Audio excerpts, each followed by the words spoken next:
Madame, Monsieur, bonsoir. Très heureux de vous savoir nombreux.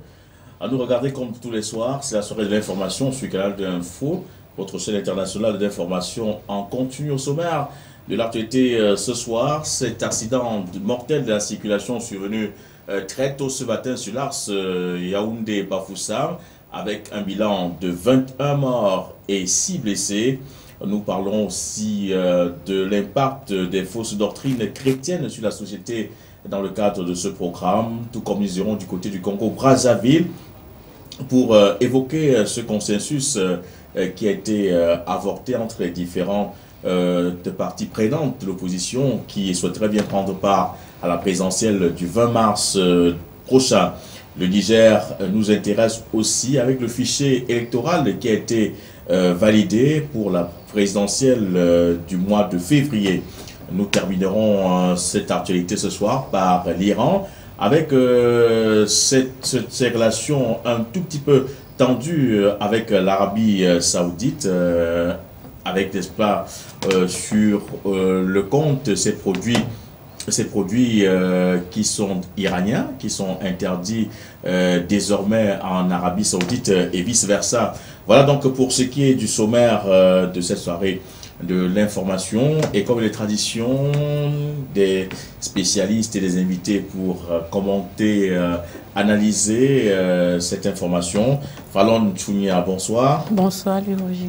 Journaliste en ce moment à l'université de Douala en train d'apprendre la publicité et l'événementiel. Ça se passe très bien maintenant? Oui, ça se passe très bien. Et comme invité ce soir, Révérend Katesso Gislain de l'église évangélique du Cameroun, paroisse de Totela. Ça, c'est à Banjoun, dans le Kunki. Banjoun dans le Kunki. Voilà. Bonsoir, Louis Roger. Voilà. Et c'est la première fois que vous participez à ce programme. Tout à fait, la première fois. Voilà. Et juste à côté de vous, Guy Fondop, journaliste qui travaille pour le journal Ouest Littoral. Bonsoir. Bonsoir Louis Roger, bonsoir à tous les téléspectateurs de Canal 2 Info. Voilà. Alors je voulais que nous commencions tout de suite par cet accident de la circulation qui a endeuillé plusieurs familles au Cameroun ce jour, avec un bilan assez lourd, 21 morts et plusieurs blessés, 6 au total. L'incident est donc survenu très tôt ce matin. Alors Fallon Tchounia, vous avez été au courant de cette actualité, vous l'avez suivi minute by minute. Alors déjà, lorsque vous avez pris cette nouvelle, qu'est-ce que vous avez ressenti? Qu'est-ce que vous avez pensé? Si vous étiez par exemple à la place du ministre des Transports ou des Travaux publics, quelles seraient les premières mesures que vous prendrez dans une situation pareille? Quand j'ai reçu cette nouvelle, c'est vrai que j'ai eu du chagrin, déjà pour toutes ces familles-là qui sont décédées. Et en plus, je me dis, avec toutes les mesures de sécurité routière qui ont été prises depuis l'année dernière face aux différents accidents qu'on a eus, comment est-ce que ce genre d'accident peut encore survenir? Mais maintenant, je pense que on devrait redoubler d'efforts, on devrait être très pointu avec toutes ces agences de voyage et également les familles qui prennent généralement le risque de voyager avec tous leurs enfants durant les retours des congés ou des vacances. C'est un peu trop risqué parce que si on a déjà ces 5 ou 4 enfants dans un véhicule, dans un choc, on risque de tous les perdre. Je pense que ces familles devraient déjà revoir ça, peut-être séparer des enfants dans 2 cas de transport s'ils sont en train de voyager. Et déjà, même ne pas prendre le risque de voyager avec tous ces enfants d'un seul coup. Et on pourrait peut-être éviter de perdre plusieurs personnes appartenant à la même famille dans ce type d'accident. Alors, Révérend Katesso Gislain, vous venez également de la région de l'Ouest Cameroun. Vous avez appris cet accident de la circulation. Certainement en tant qu'homme d'église, homme de Dieu, la première chose était certainement de prier pour le repos éternel de l'âme de ces disparus. Je vais vous surprendre, Louis Roger. La première chose pour moi, ce n'était pas de prier pour le repos de l'âme des disparus. Encore que je suis pasteur, j'appartiens à la tradition protestante, tradition réformée particulièrement. Et dans notre tradition protestante, nous ne prions pas pour les morts, parce que nous pensons que tout se fait quand on est encore vivant. Moi, quand j'ai appris cet accident, j'étais dans une agence pour prendre le véhicule venant sur Douala. Et la première chose, c'était, est-ce qu'on a pris toutes les mesures de sécurité? Quand j'apprends qu'il y a 21 morts, moi je me pose plusieurs questions. Avons-nous pris toutes les mesures de sécurité? Et ceci remet encore à la une le problème de la sécurité routière. Tous ceux qui sont en route, qu'est-ce qu'ils font réellement? Voilà un peu ce qui est arrivé dans ma tête. Alors, Guy Fondop, vous avez aussi appris cette triste nouvelle?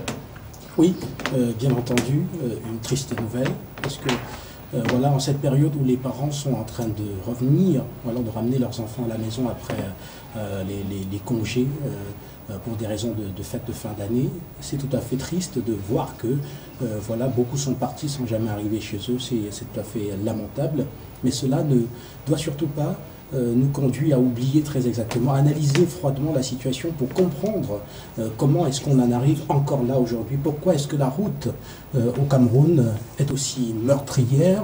Pourquoi est-ce qu'on meurt autant sur nos axes routiers? On va revenir ici dire que, bien entendu, une fois de plus, c'est toujours la faute, voilà, au gouvernement de la République, qui en réalité n'a pas encore compris jusqu'à présent l'urgence des investissements qu'il faut commettre dans le secteur de l'entretien routier au Cameroun. Un rapport, une étude de la Banque mondiale, autour, je crois que c'était courant 2007, nous faisait comprendre qu'il fallait à peu près 20 000 milliards d'investissements pour le développement ou alors l'entretien du réseau routier camerounais. Et à partir de ce moment, on s'attendait à voir les autorités, à travers les différentes politiques, se mettre véritablement au travail pour financer ce plan de 20 000 milliards de francs CFA pour que, justement, à l'horizon 2015, qu'on ne puisse pas assister à ce qu'on voit aujourd'hui, à la route qui tue, à la route qui est inexistante, aux Camerounais qui ne peuvent pas se déplacer, ou alors aux Camerounais qui ne peuvent pas se déplacer en toute sécurité. Donc, la question que je me pose aujourd'hui, c'est: est-ce que réellement du côté de Yaoundé, voilà, en ces premiers jours de l'année 2016, est-ce qu'on a compris l'urgence de revenir véritablement à une politique, à un plan d'urgence, pourquoi pas, pour le secteur routier camerounais? Parce que quand on regarde bien, on a besoin de ce plan d'urgence-là. Vous prenez Douala-Bafoussam, vous voyez très bien que c'est tout simplement catastrophique. On roule très lentement parce que, bien entendu, si ce n'est pas le cas, on mourrait tous le même jour. Avec plusieurs nids de poules, plusieurs nids d'éléphants. Bien entendu, oui. Des nids d'éléphants, des effondrements même carrément. On a vu entre Bafoussam et Bamenda, courant 2015, énormément de difficultés dues à un éboulement de terrain qui avait, qui avait détruit, qui avait coupé la circulation, donc oui, qui avait coupé la route en deux, pratiquement entre la région de l'Ouest et la région du Nord-Ouest. On y est resté plusieurs jours et Roger, il y a toujours ce questionnement qui revient. Mais à quoi servent, quelle est la politique développée en ce moment ici au Cameroun pour le développement du secteur routier? Comment est-ce que l'État, à quoi sert, par exemple, le péage que nous voyons sur nos axes routiers qui collectent de l'argent à longueur de journée? Normalement, on pourrait trouver auprès de ce péage-là les 20 000 milliards dont on aurait besoin aujourd'hui pour mettre à jour le réseau routier camerounais, c'est-à-dire par l'entretien des voies existantes, la dualisation des voies existantes et la création de nouvelles. Mais sauf que c'est une question qui malheureusement n'a pas de réponse. On continue à voyager dans des situations chaotiques et à chaque fois on s'arrête pour donner de l'argent, pour verser dans une caisse sans jamais voir la moindre action de cette caisse, bien entendu, sur le service routier qui nous est proposé. Voilà, merci Guy Fondop. Alors, révérend Ketesofo, voilà une situation dramatique, mais aucune autorité administrative n'est descendue sur les lieux du CIS, comme ça se passe partout en Europe. On s'attendait à ce que le ministre des Transports, Edgar Alain-Mebengo, puisse descendre sur le terrain, que le ministre des Travaux publics, même que le ministre de la Santé publique. Mais on s'est rendu compte qu'aucune autorité administrative ou un chef de département ministériel n'a daigné se déplacer. Je me garde de dire à ces ministres comment est-ce qu'ils doivent faire leur travail. Mais je pense qu'en principe, ils devraient être auprès de la population, auprès des sinistrés pour les encadrer, pour les réconforter. Mais aussi, je me dis, on aurait dû prendre des mesures avant. Parce que venir éteindre le feu, quand on pouvait empêcher le feu, moi je pense parfois que c'est inutile. Lorsqu'on voit des véhicules sur nos routes, est-ce que ces véhicules sont en bon état? Nous parlons là d'un voyage qui s'est déroulé la nuit. Est-ce qu'on est sûr, je ne l'accuse pas, je ne sais pas ce qui s'est passé, est-ce qu'on est sûr que tous ceux qui conduisent la nuit sont en bon état? Est-ce qu'ils ne sont pas sous l'effet de l'alcool? Voilà tant de questions. Et il y a des contrôles, nous voyageons, nous voyons ce qui se passe. On ne prend pas le temps de vérifier. Moi, je pense encore là, il y a une question de responsabilité. Quand on a sur soi la vie de plusieurs Camerounais, cela signifie qu'on doit avoir un minimum de responsabilité. Et ceci nous interpelle tous, pas seulement le gouvernement, mais aussi tous les Camerounais. Lorsqu'on est dans un véhicule et peut-être qu'on constate qu'il y a des choses qui ne vont pas, lorsqu'on constate que le chauffeur peut-être conduit mal, je pense qu'il faut signaler, il faut même insister pour qu'il s'arrête. Moi, je pense que c'est ce qui est important. Mais parfois, nous pensons simplement à vite arriver là où nous partons et parfois nous n'arrivons pas. Et parfois même, Fallon, ce sont les passagers qui galvanisent le chauffeur à aller un peu plus vite voilà, on vit des situations comme celle de ce matin. C'est vrai que parfois, il y a des personnes qui demandent au chauffeur d'aller un peu plus vite. Maintenant, je pense que quand on effectue un voyage en pleine nuit, on ne devrait pas mettre la pression au chauffeur, étant donné qu'on n'a pas la même visibilité la nuit que dans la journée. Et par moment, il y a des fois où j'ai voyagé, et puis je me suis rendu compte que le chauffeur, pratiquement pendant la nuit, somnolait. Et puis, il y a des gens qui ont demandé, si tu veux dormir, arrête-toi, tu dors, et puis on va arriver. L'important, ce n'est pas d'arriver très rapidement, mais c'est d'arriver en pièce unique, donc que tout le monde soit en bonne santé. Et vous avez relevé tout à l'heure qu'on n'a pas remarqué la présence des autorités sur le terrain, mais je voudrais dire que en Afrique, on ne pleure généralement pas, on n'accorde pas assez d'importance à nos morts comme en Europe. En Europe, même quand c'est une personne qui meurt ou deux personnes, on voit des autorités se déployer, peut-être pas pour éteindre le feu, mais pour dire à ces familles que nous comprenons votre chagrin et nous pleurons avec vous ces personnes qui sont parties parce qu'ils étaient effectivement des Camerounais. Mais maintenant, ici, que 10 personnes meurent ou 20 personnes, on a comme l'impression que ce sont des chefs qui sont partis et bon, peut-être n'appartiennent pas à notre famille, on n'a pas besoin de leur pleurer. Et après, je suis étonnée de voir des Camerounais qui se plaignent que... Mais pourquoi il y a des gens sur Facebook qui pleurent avec des Blancs parce qu'ils ont perdu leurs proches, mais simplement parce qu'ils nous ont montré que leurs proches valaient, était important pour eux. Et du moment où on ressent cette importance-là à travers eux, on n'a que envie de leur soutenir dans cette initiative. Pourtant, chez nous, nous ne le faisons pas. Notre gouvernement est tout à fait à notre image. Parce que lorsqu'on accuse le gouvernement qui ne l'a pas fait, je ne vois pas aussi un autre Camerounais qui a pris l'initiative de le faire personnellement. Parce que le fait déjà contribue au fait que cette famille sache que non, tous les Camerounais sont avec nous. Il y a des personnes qui ont du chagrin parce qu'on a perdu des morts. Et ce sont tous nos frères parce qu'on appartient à la même patrie et à la même nation. Voilà. Oui. Alors on va sortir avec vous, Guy Fondop. Oui. Oui, je voudrais absolument revenir un peu sur ce que disait Fallon tout à l'heure. Pleurer, le gouvernement de la République ne peut pas s'engager à pleurer ces morts-là, parce que vous savez que quand on organise des commémorations, cela voudrait dire que dans le même élan de commémoration, on va assister à une véritable analyse de la situation et avec des mesures concrètes qui vont prendre repère et des mesures visant donc à faire en sorte que la situation qui vient de se produire ne se répète pas. Alors, on comprend, nous savons tout à l'heure, je parlais de la question du développement du secteur routier, je parlais de la question de la planification du secteur routier qui malheureusement n'est pas encore à l'ordre du jour. Donc si aujourd'hui on a 4 ministres du gouvernement qui vont inscrire le cas de cet accident dans l'histoire en prenant un certain nombre d'engagements, que dirait-il quand le même cas se produira dans 2, 3, 4 mois? Ils seraient obligés de venir tout simplement dire au peuple camerounais que les mesures qu'ils avaient préconisées n'ont pas fonctionné. Et un jour, si vous multipliez ces cas, sur une dizaine par exemple, un jour, ils seront peut-être obligés même de démissionner essentiellement. C'est d'ailleurs pour cela que dans les pays civilisés, ou alors dans les pays beaucoup plus avancés que le nôtre, on voit parfois des hommes politiques démissionner parce que la cohérence du discours politique voudrait à un moment donné qu'on soit, à force de rendre compte tous les jours, qu'on vienne dire qu'on a échoué. Et comme ils savent qu'il n'y a pas de politique et que ce qui s'est produit peut encore se produire, peut se produire à tout moment, alors on se garde de faire en sorte que cela soit marqué dans le temps. Et c'est pour cela qu'on fait profil bas. C'est exactement ce qui se passe aussi dans la guerre que nous menons contre Boko Haram, avec ces morts-là qui sont enterrés en catimini, parce que s'il faut à chaque fois commémorer, il faut analyser et il faut prendre des engagements fermes. Voilà, merci Guy Fondop. Alors, révérend Kelteso Fosistin, on va parler d'un sujet qui vous intéresse, qui nous intéresse également, c'est l'impact des fausses doctrines chrétiennes sur la société. C'est un sujet qui vous tient à cœur. Faut-on déjà savoir pourquoi, et comme il l'accent sur ces fausses doctrines? Je mets l'accent sur les fausses doctrines parce que je me rends compte aujourd'hui qu'on utilise la religion, comme l'a dit Karl Marx, l'opium du peuple. Aujourd'hui au Cameroun et même dans plusieurs pays africains, la religion est utilisée comme l'opium du peuple. Et on utilise cela pour manipuler le peuple.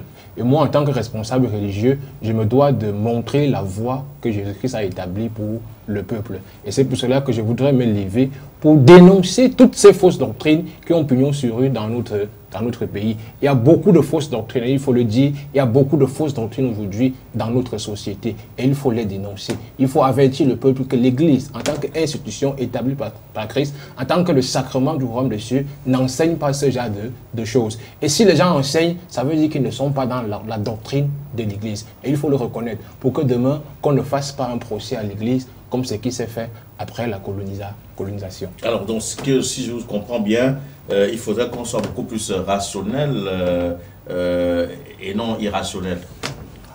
Je dirais qu'il faudrait qu'on soit équilibré. La foi est à la fois rationnelle et irrationnelle. La foi physique et mystique. On ne peut pas mettre de côté un des domaines. Il faut être rationnel et irrationnel. Mais il faut savoir faire la part des choses. D'où la question de l'équilibre. Aujourd'hui, on voudrait... Quand vous regardez notre société, on voudrait que tout le monde soit irrationnel. On n'explique tout par les démons. On n'explique tout par les esprits. Non, il faut être rationnel. Quand vous lisez la Bible, notamment le Nouveau Testament avec les évangiles, vous voyez que Jésus a mené un ministère où il a passé le temps à enseigner, où il a passé le temps à donner des instructions. Or, les gens aujourd'hui passent toute la journée à nous montrer les miracles. Tout à l'heure, on parlait d'un accident de circulation. Les gens vont vous dire qu'il y a un accident de circulation parce qu'il y a les hôtels sataniques, parce qu'il y a les gens qui voulaient le sang. C'est pour cela qu'ils ont causé des accidents de circulation. Or, peut-être que ces accidents de circulation peuvent être causés simplement parce que la route est en mauvais état. Peut-être parce que le chauffeur dormait. Peut-être parce que la voiture même est en mauvais état. On va laisser ce domaine commencer à expliquer les choses de façon mystique et ainsi de suite. Et c'est très, très, très dangereux. Alors, Guy Fondop, le revend Kelteso parle donc de l'impact des fausses doctrines chrétiennes sur la société. Vous êtes également un féru des questions philosophiques. Comment vous analysez cette thématique? Oui, mais je pense que le révérend a tout à fait raison, mais sauf que le révérend ici prêche un peu pour lui-même, parce que il faut rappeler que toutes ces églises qui sont des associations qui existent parce que le gouvernement de la République a bien voulu qu'elles existent, ces associations-là, existent parce que elles ont une mission politique qui est tout à fait claire, c'est de maintenir le peuple dans un certain état, voilà, et de faire en sorte que aux politiques, on ne demande plus aucun compte. Vous voyez bien que avec cet accident de la route, voilà, qui s'est produit du côté entre Yaoundé et Bafoussam, au lieu d'Ibafia, si les hommes d'église réunissent tous les Camerounais, il ne sera pas question d'analyser quoi que ce soit autour de cela. On va tout simplement trancher que c'était la période d'après les fêtes et que les forces du mal étaient en train de s'en prendre, qui avaient erré, étaient en train de s'en prendre aux enfants de Dieu, tout prodigieux, qui revenaient tout simplement de leurs paisibles vacances. Et à partir de cet instant, vous voyez que la drogue, l'opium du peuple, prend toute sa place et à partir de ce moment, tout le monde rentre dans un état où il n'est plus capable de faire aucune synthèse, de faire aucune analyse, et ça permet aux politiques de se maintenir. Et parce que vous savez très bien qu'en politique, un changement entraîne toujours un autre. Si vous avez un peuple qui questionne tous les jours et qui se questionne, alors à la fin, ils vont vous questionner aussi, et un jour, ils vous demanderont tout simplement de partir. Mais si on peut avoir ce peuple-là maintenu par une drogue qui est savamment dispatchée par les hommes, entre guillemets, de Dieu, cela est tout simplement magnifique. Et c'est pour cela que vous allez voir cette envolée des chrétiens célestes aux quatre coins du continent, surtout dans les pays les plus démunis, parce que, bien entendu, cela participe de cet équilibre social, ou alors de cette paix sociale qui est indispensable aujourd'hui pour certains régimes politiques complètement illégitimes, voilà, pour leur maintien. Alors, Falon de Tchounia, deux analyses assez diamétralement opposées. Alors vous, Est-ce que vous pensez aujourd'hui qu'il existe de fausses doctrines qui ont un impact négatif sur la société? Je pense aujourd'hui réellement qu'il existe de fausses doctrines qui ont un impact négatif sur la société. Mais maintenant, comment naissent ces fausses doctrines-là? Et comment est-ce que nous percevons ces fausses doctrines-là? En tant que chrétien, le chrétien oublie premièrement que son seul instrument qu'il a, c'est la Bible. Et on remarque de plus en plus que dans les différentes églises, les chrétiens lisent de moins en moins la Bible. Alors lorsque quelqu'un vient te prêcher et te parler de la Bible, qui est un livre que toi-même tu peux posséder, toi tu as ce livre, tu ne le lis jamais. Et du coup, tu as comme l'impression que tu attends que quelqu'un te raconte ce que tu as entre les mains. Pourtant, tu pouvais lire. Alors, si on est en train de te mentir ou de te dire quelque chose que tu ne devrais pas faire, en tant que chrétien, je pense que tu devrais premièrement te référer à ta Bible. Non, tu ne te réfères pas à ta Bible parce que tout simplement, tu as besoin de miracles. On a comme l'impression qu'il faut qu'on claque d'un doigt et que des choses nous apparaissent de part et d'autre. Pourtant, la Bible est tout à fait claire sur le mode de vie d'un chrétien. La Bible est tout à fait claire sur ce que Christ attend de nous, parce que c'est Christ qui fait de nous le chrétien. Mais maintenant, si tu ne lis pas ta Bible, c'est normal que tu te fasses manipuler, c'est normal que l'on te pousse à faire n'importe quoi au nom de cette Bible que toi tu as et que tu ne lis pas. C'est très simple. Et il faut aussi dire... Alors, vous allez prendre la parole tout à l'heure, Guy Fondorf. Alors là, vous avez un discours qui vous conforte, mais pour Guy Fondorf, un discours assez contraire. Non, il n'a pas développé un discours assez contraire. Il a juste expliqué ce qui est clair. Aujourd'hui, dans nos pays, je pense que même si vous lisez le livre de Jean-Marc là, Ma foi d'Africain, il a dit qu'on devrait étudier ces églises, cette doctrine, pour empêcher au peuple de poser les véritables questions. Les questions d'ordre économique, les questions sur le système sanitaire, les questions sur le système politique. On utilise ces religions, ces doctrines, pour empêcher au peuple d'être conscient, pour empêcher au peuple d'être cohérent. Et comme vous le savez, je l'ai déjà dit, la religion, la foi en Jésus se pense. Il n'y a pas de foi sans pensée. Si quelqu'un vous dit que quand on a la foi en Jésus-Christ, ça veut dire qu'on accepte tout ce qu'il a tort. Et maintenant, je voudrais ici dire, il ne suffit pas seulement d'avoir la Bible, de lire. Non, il faut avoir les éléments importants pour comprendre la parole de Dieu. Qu'est-ce qui se passe aujourd'hui? Il y a un fondamentalisme qui ne dit pas son nom. Les gens comprennent, et ça fait qu'un texte se comprend à partir du contexte.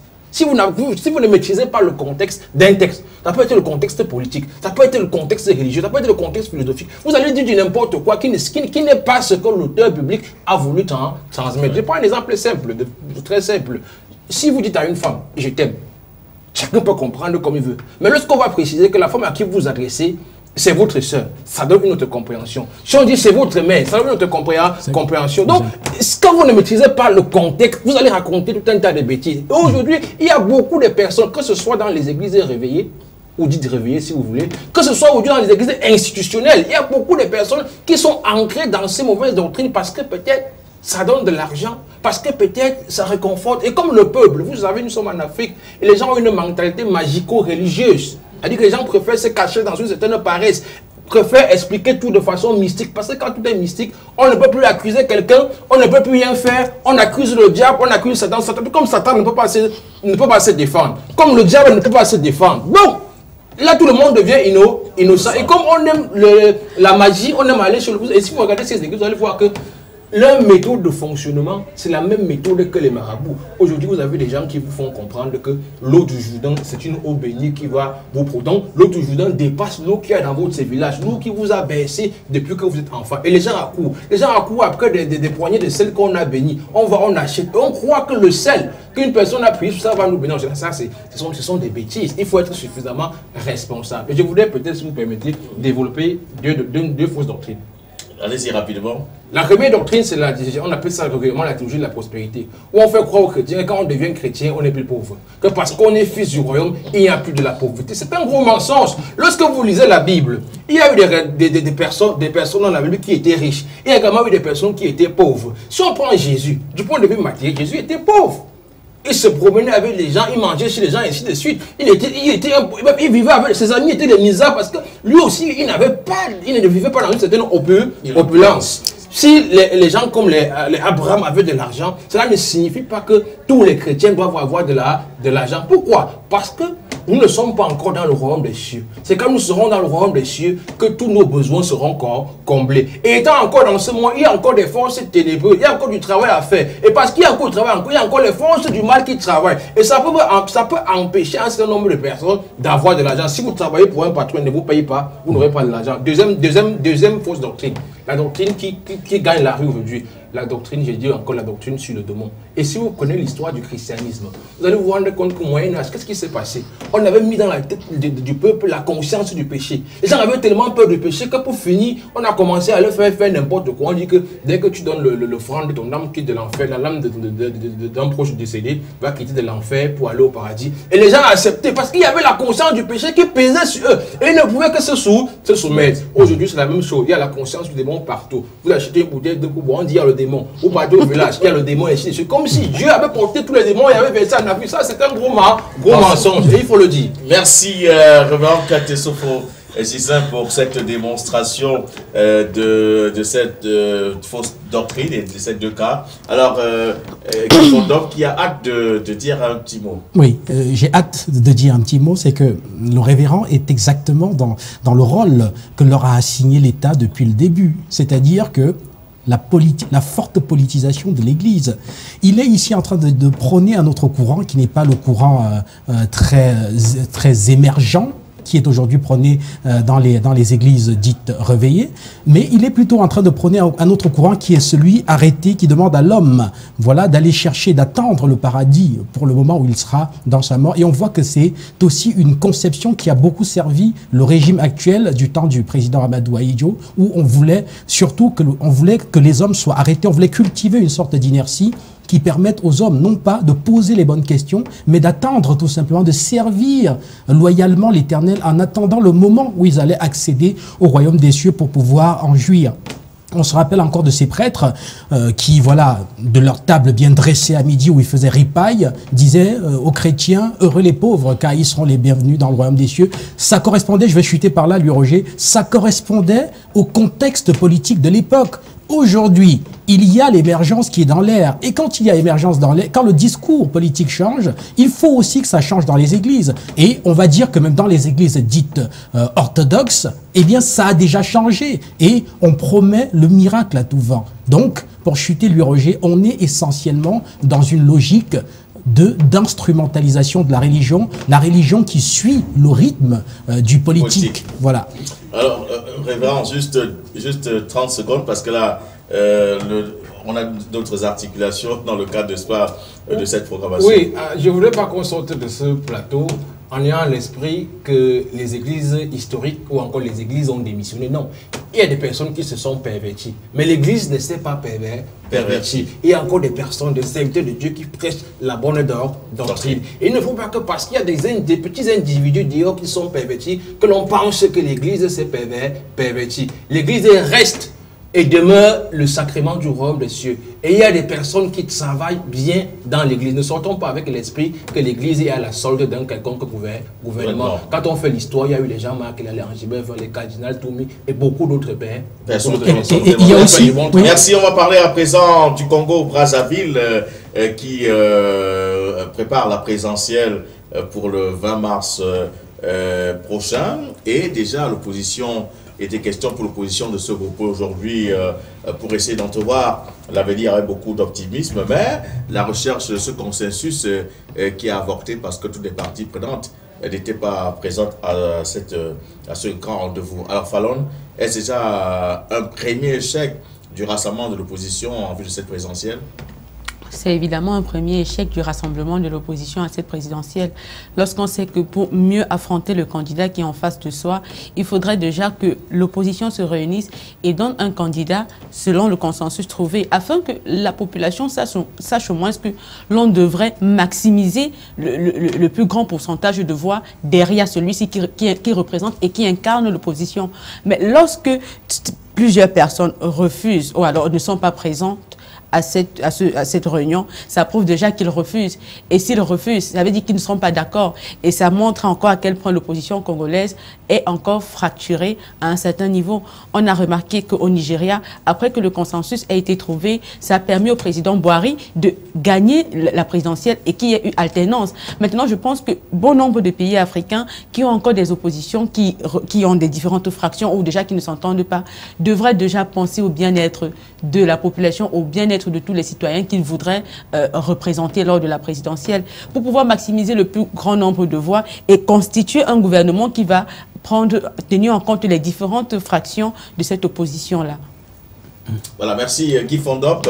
Le Front républicain pour le respect de l'ordre constitutionnel et l'alternance démocratique au Congo et l'Initiation pour la démocratie au Congo, IDC, ces deux formations politiques ou ces deux grands rassemblements n'ont pas réussi à s'entendre ce jour pour trouver certainement pour arrêter la stratégie commune pour la présidentielle du 20 mars prochain.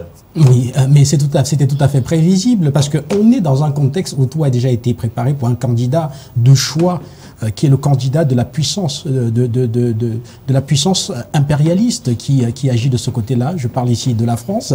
On a un candidat qui a été préparé pour gagner, qui est déjà là, et il ne faudrait surtout pas... Il s'agit bien évidemment du président Sassou Nguesso, parce que je tiens à vous rappeler que la France jusqu'aujourd'hui n'a jamais condamné toutes les atrocités qu'on a vécues pendant la contestation populaire qui demandait à ce que le président Sassou Nguesso ne modifie pas la Constitution pour briguer un nouveau mandat. Donc maintenant, il est tout simplement question de réunir tous les pions, voilà, de réunir tous ces pions. Je veux dire, il est question pour la France maintenant de réunir tous ces pions et de s'organiser pour que le candidat qui a été choisi soit élu et aussi qu'il soit bien élu. Et c'est aussi le moment, encore une fois de plus, de faire pression sur ce candidat-là afin qu'il comprenne très exactement ce que lui a apporté la métropole et que par la suite, il comprenne que par un coup de bâton magique, on peut encore le faire bouger de là. Qu'est-ce que je veux dire par là concrètement? Concrètement, je voudrais dire que le président, en ce moment, au Congo-Brazzaville, le président Sassou Nguesso ainsi que la classe politique de l'opposition sont en train d'écouter ce que dit Paris. La classe politique de l'opposition, à qui on a parfois fait des promesses, pense que c'est le moment d'y arriver. Et la France se retourne vers le président Sassou pour lui dire attention, si tu ne prends pas un certain nombre d'engagements fermes, on sera obligé de trouver dans les rangs de ceux-là quelqu'un qui peut être capable d'assurer voilà, l'alternance politique dans ce pays-là et nous permettre et mieux porter les intérêts de la France. Et bien sûr, quand le président Sassou aura tout signé, quand les opposants aussi de leur côté auront reçu finalement le hockey de la France qui les soutient aussi, eh bien à ce moment-là, on aura le boulevard qui sera enfin ouvert pour que le président Sassou arrive au pouvoir. Je voudrais chuter quelque part en disant que le problème de la classe politique, de la politique au Cameroun aujourd'hui n'est pas, la configuration politique du Cameroun n'est pas comme celle du Congo-Brazzaville où on a plusieurs forces en présence. Eh bien pourquoi? Parce que la France ne les a pas cooptés, n'a pas apporté un certain nombre d'hommes politiques de l'opposition, un certain nombre de moyens pour qu'ils puissent exprimer leur voix. D'ailleurs je tiens à saluer par cette occasion un homme politique camerounais avec qui j'ai mangé des beignets hier soir, un homme politique de premier plan avec qui j'ai mangé des beignets au bord de la route à Akwa hier soir. C'était bien, mais sauf qu'on voit très bien que voilà, la France n'y a pas encore mis la main. Comme au Congo-Brazzaville. Non, on ne le fera pas, bien sûr. Mais revenons sur la situation du Congo-Brazzaville, il faut dire qu'en ce moment, on est en train de tout signer, de tout paraffer. Quand on aura tout paraffé, il y aura élection et le candidat qui aura été choisi donc par la métropole va naturellement accéder aux affaires. Merci Guy Fondop. Alors, révérend Kouyaté-Sofo, on a comme impression que ce sont encore des esprits que vous avez énumérés qui bouleversent encore certaines intelligences au point où lorsque le destin d'une nation entre les mains de certaines personnes, elles n'arrivent pas toujours à se rassembler et à saisir la balle au bon. Oui, je voulais dire simplement que le véritable problème ici, je ne m'arrêterai pas seulement au Congo, c'est d'abord un problème de militantisme. Quand vous êtes dans des pays où quelqu'un est dans le parti au pouvoir, mais son cœur est dans l'opposition, ou quelqu'un est dans le parti au pouvoir, il attend seulement que si le parti au pouvoir perd les élections, il va se ranger vers le parti qui aura gagné les élections. Vous ne pouvez rien attendre de ce genre d'hommes politiques. Vous ne pouvez rien attendre de ce genre d'hommes politiques. Et c'est pour cela qu'il faut interpeller les Africains, il faut interpeller la conscience africaine à comprendre simplement que si on s'engage dans la politique, on doit s'engager pour l'intérêt de la nation. On doit s'engager en aimant son pays. Mais si on n'aime pas déjà son pays, on va assister à tout ce genre de théâtre que vous connaissez. Et si ça va donner ce que ça va donner, et année après année, nous allons entrer dans le développement du sous-développement. Et ça va faire croire que l'Africain est une personne, est un sous-être humain. Ouais. Il faut refaire la conception de la politique dans nos pays africains, dans tous les pays. Et quel sera donc le rôle de l'Église dans sa globalité, que ce soit l'Église historique ou alors ces églises réveillées? Le rôle de l'Église est simple. L'Église doit former des personnes solides sur le plan intellectuel, former des personnes solides sur le plan éthique ou sur le plan de la morale, des personnes qui peuvent témoigner n'importe où que Jésus-Christ est Seigneur. Et on sait que celui qui témoigne que Jésus-Christ est Seigneur, c'est celui qui vit en souhaitant que l'autre qui est en face de lui soit et demeure la créature de Dieu à l'image de Dieu. Il faut être que l'Église doit former des personnes qui doivent exiger la justice n'importe où il se trouve. On a par exemple le cas de Pierre Nkurunziza qui est un pasteur au Burundi, mais dont les populations sont quotidiennement massacrées, tuées. Est-ce que c'est pas... Bon, à la faculté de théologie, j'avais un professeur qui nous parlait souvent de ce qu'il appelait les vertiges du pouvoir, le professeur Ndjetoya. Je crois que... Les vertiges du pouvoir. Les vertiges du pouvoir. Et vous, quand on dit vertiges du pouvoir, vous comprenez de quoi est-ce qu'il est question. Je crois que ce pasteur est victime de ça. On ne peut pas être un pasteur serviteur de Dieu et voir comment sa population meurt tous les jours. Et on cherche toujours à justifier par tous les moyens le fait qu'on veut rester là. Non. Si vous êtes quelque part et la population vous fait comprendre que on ne vous veut pas, partez. Même si vous pensez que vous avez la véritable vision. Encore qu'un véritable leader selon le plan de Dieu, c'est celui qui prépare les gens à le remplacer. Vous pouvez passer le temps et vous dire qu'il n'y a personne pour vous remplacer. Ça veut dire que vous affirmez que vous avez échoué. Merci, révérend Kouyaté Sophrosissa, pour cette intervention. Catherine Aimé-Moukouré, bonsoir. Bonsoir, Louis Roger. Bonsoir à tous nos téléspectateurs. Et vous êtes là pour notre revue de presse cybernétique. Bien évidemment, ce soir nous débutons la revue de presse cybernétique avec Burkina 24 qui titre « Paul Kabatieba, je prends l'engagement d'être à la hauteur de la tâche ». Nommé le 6 janvier 2016, le Premier ministre Paul Kabatieba a fait sa première déclaration ce 7 janvier 2016 à Ouagadougou. Dans son adresse, il affirme que c'est un honneur pour lui de servir le Burkina. « Je prends l'engagement d'être à la hauteur de la tâche », a-t-il déclaré. On poursuit avec Centrafrique Libre et les présidentielles en RCA. Le titre « Badika, une société mafieuse qui soutient le candidat Dologele ». D'après le site d'information en ligne, les casques commencent à tomber après la publication des résultats provisoires qui annoncent un second tour de la présidentielle entre Faustin Archange Touadéra et Anissé Georges Dologele. Selon les sources bien informées, la société Badika, sous sanction des Nations Unies, a choisi son camp en soutenant le candidat de l'URCA, à qui elle a remis beaucoup d'argent pour la campagne. Badika, c'est la société qui a le plus soutenu la campagne d'Anissé Georges Dologele au premier tour de la présidentielle. Selon des chiffres en possession du site, la société a pris en charge un peu plus de 60% du budget du premier de la campagne de ce candidat. Le site ivoirien Ivorian.net parle du Ballon d'Or et du coup de gueule de Yaya Touré.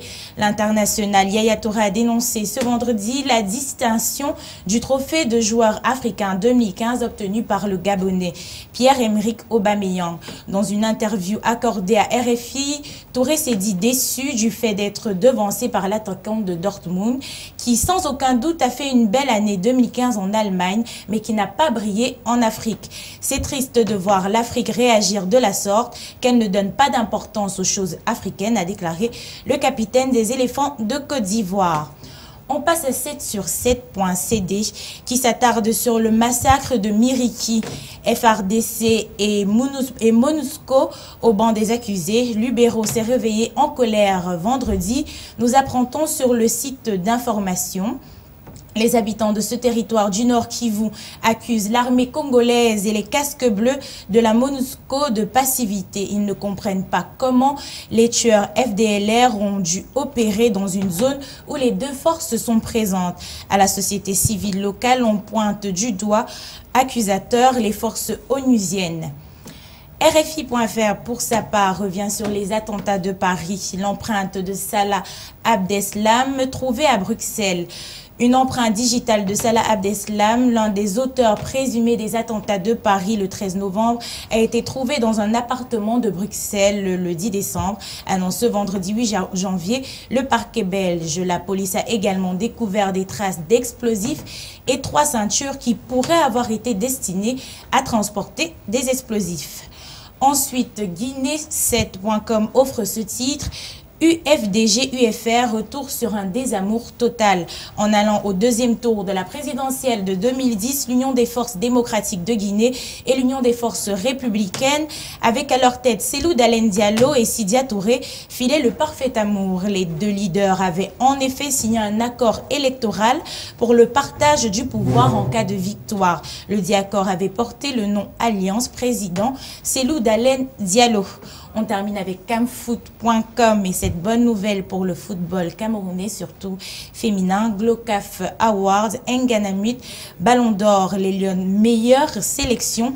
L'Afrique a une nouvelle reine, Nganamut, l'attaquante camerounaise de Malmö FC, vient de marquer encore l'histoire en remportant le titre de meilleure joueuse africaine de l'année 2015. Merci Catherine de Mokoro pour cette revue de presse cybernétique.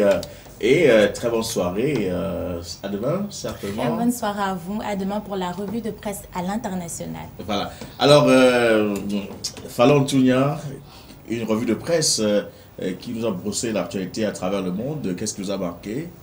Ce qui me marque dans cette revue de presse, c'est le Cameroun, l'équipe féminin de football qui est meilleure équipe d'Afrique, et puis Nganamut qui est meilleur joueur africain en 2015. Je pense encore que le Cameroun a du potentiel et tout ceci n'a pas été sous la coordination d'un coach blanc, mais plutôt de Enongachu, qui est un coach noir, qui a réussi à faire en sorte que l'on remarque l'équipe du football féminin camerounais et que cette équipe puisse briller par le travail d'un noir et d'un Camerounais. Je pense que c'est quelque chose à saluer et à féliciter en plus. Alors, révérend Keteso Fosisla, il est certes vrai que parfois pour briller, des joueurs sont obligés de prier et des séances d'exorcisme parfois. Alors, mais lorsqu'on a une Camerounaise qui a brillé de mille feux, on peut croire aussi que c'est un talent pur et que c'est pas sous l'effet des forces obscures. Je crois que si les forces obscures avaient le pouvoir de faire ce que quelqu'un brille sur le plan footballistique ou sur n'importe quel plan, chaque Camerounais pourrait rencontrer ces forces footballistiques. Vous ne pouvez pas être quelqu'un qui n'a aucun talent, qui ne travaille pas, et vous pensez que vous allez être meilleure joueuse ou meilleur joueur africain. C'est impossible. Comme pour dire que Dieu ne bénit pas le vide. Dieu bénit le fruit du travail. La bénédiction est un mot qui s'accomplit sur quelque chose. Vous ne pouvez pas rester, vous ne travaillez pas et vous espérez à une quelconque bénédiction de Dieu. Et je profite de l'occasion pour dire également à ceux qui pensent qu'il suffit de prophétiser sur la prospérité du Cameroun pour que le Cameroun devienne un pays développé, que c'est des gros mensonges. Vous ne pouvez pas avoir un système incohérent, inconsistant, insignifiant et vous pensez que vous allez vous développer. Il faut travailler et Dieu bénira. Et les forces obscures n'ont jamais aidé quelqu'un. Les forces obscures, le rôle de Satan, c'est de nous emprisonner, c'est de nous maintenir dans la nasse. Guy Fondop, pour sortir, vous avez suivi cette revue de presse, un sujet, un commentaire de moment. Oui, et je vois très bien que ça se passe normalement en République centrafricaine. Voilà. Ce qu'on pensait va finalement se produire, comme ça s'était déjà produit en Côte d'Ivoire, et aussi comme ça va se produire du côté du Congo-Brazzaville. La France en ce moment a le contrôle intégral des différents processus dans les différents pays.